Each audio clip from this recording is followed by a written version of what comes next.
Philip Green ne manque pas de nous rappeler que nous sommes ici chez lui. Et nous tenons à lui rappeler qu'il s'est accaparé ce qui nous appartient, par le biais des impôts qu'il ne paie pas aux services fiscaux de Sa Majesté.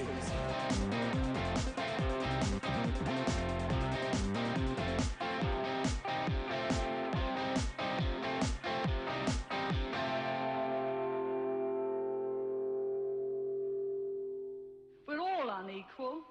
No one, thank heavens, is quite like anyone else, however much the socialists may pretend otherwise. And we believe that everyone has the right to be unequal.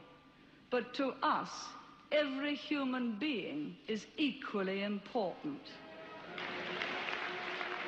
A man's right to work as he will, to spend what he earns, to own property, to have the state as servant and not as master, they are the essence of a free economy.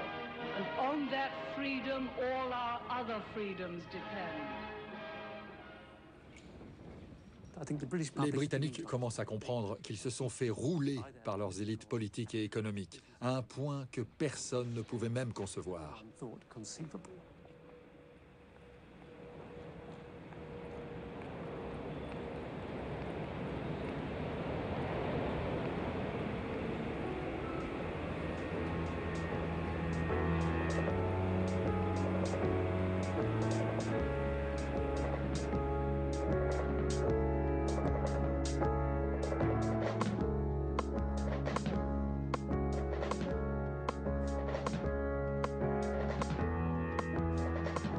An estimated 75,000 homes will be repossessed this year, and nearly 2 million households already await social housing.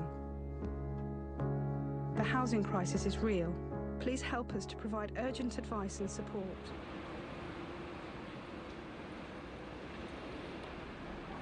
Whitechapel, un quartier populaire à quelques centaines de mètres à peine de la City. Ici, les centres d'accueil ouvrent tous les jours de l'année pour prendre en charge le flot croissant de ceux qui sont désormais dans la rue. La situation s'est aggravée. Ah oui, j'ai vu les choses changer. C'est terrible.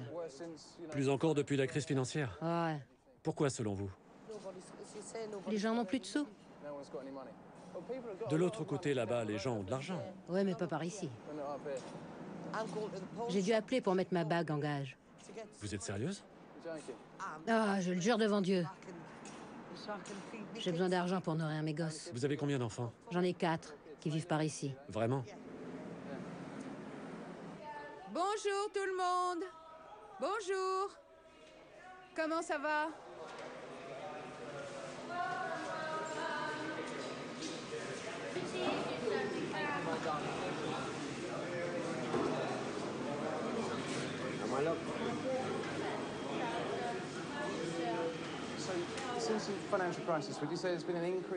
Avec la crise, vous avez plus de monde?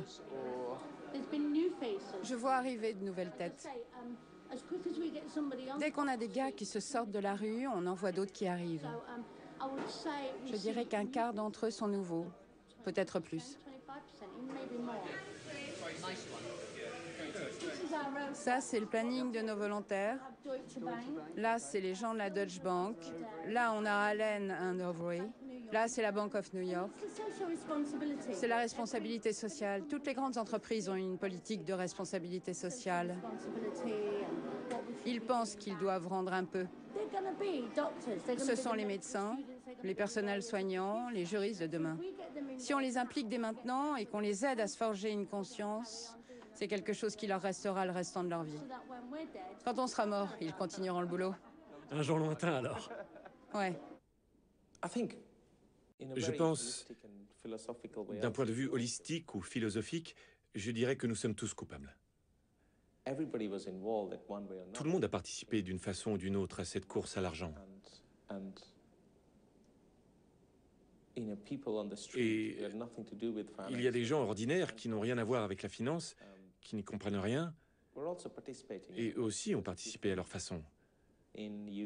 En Angleterre, les banques sont allées jusqu'à prêter 100% pour l'achat de logements. Cela n'avait aucun sens. Quel risque vous prenez quand la banque vous prête tout? Et pas seulement les banques, les assureurs aussi. AIG en est un très bon exemple. Tout cela ont pris des risques qui allaient largement au-delà de ce qu'ils étaient tenus de faire. Pendant ce temps, les gouvernements regardaient ailleurs, en croyant que le système pouvait s'autoréguler. Mr. Diamond, the Bank of England have pointed out they've calculated the bank that's worth £100 billion a year to the big five banks.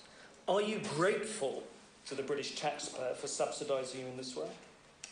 There's a couple of answers to this. Are you grateful to the British taxpayer?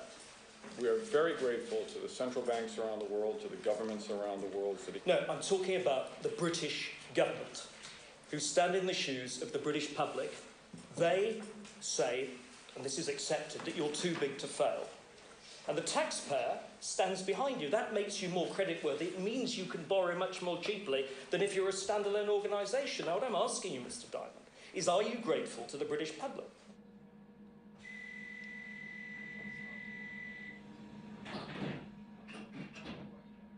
Tout se jouera sur notre capacité à raconter l'histoire de cette crise. Est-ce un épisode de plus dans l'histoire de notre dépendance au secteur financier? Ne faut-il pas plutôt y voir un moment catastrophique de l'histoire de l'Angleterre? Le signe de notre impuissance politique, de la dégradation de la valeur du travail. Avec cette pression qui s'applique à chaque individu pour assurer ses fins de mois, dans l'espoir d'un profit à court terme, au détriment du bien commun?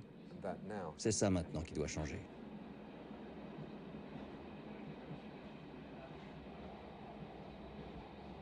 Début 2011, un éditorialiste prestigieux du quotidien Le Guardian écrit « Aujourd'hui, l'industrie de la finance n'est plus une perversion du système, elle est le système. »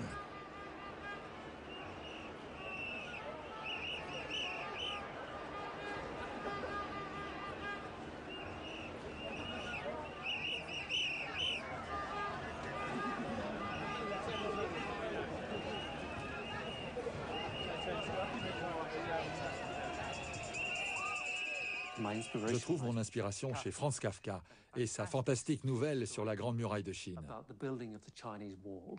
Cette muraille a mis des siècles à se construire.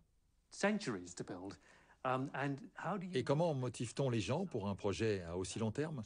Il est très difficile de motiver les gens pour quelque chose qui n'avancera probablement pas beaucoup de leur vivant. Mais je vois beaucoup d'enthousiasme et d'optimisme. Et même quand l'optimisme n'est pas là, on sent des gens intellectuellement habités, parce que nous savons que nous devons faire ça. C'est ce qui permet de maintenir en vie l'espérance humaine. Il faut identifier les failles dans lesquelles ces sociétés s'engouffrent, repérer toutes ces faiblesses réglementaires et les corriger les unes après les autres. Nous ne sommes pas face à un dragon que nous pouvons tuer d'une simple flèche bien ajustée. Nous devons découper ce dragon en tranches, depuis la queue jusqu'à la tête.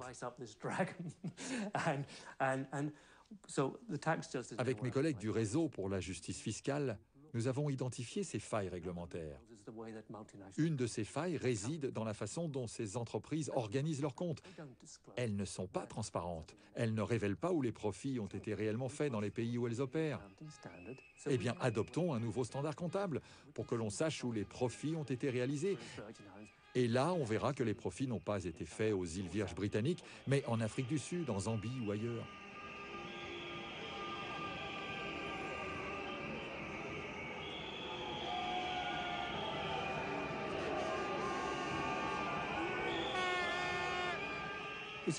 C'est seulement en boxant intelligemment et en prenant ce genre de mesures que nous avancerons. Si le but c'est de fermer les paradis fiscaux, franchement, c'est un raisonnement infantile qui ne nous mènera nulle part.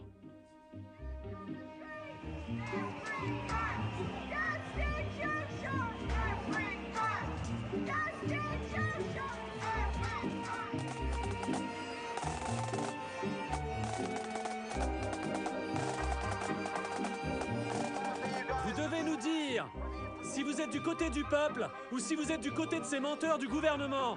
Vous ne savez pas ce que vous faites. Vous ne savez pas ce que vous faites. Vous ne savez pas ce que vous faites.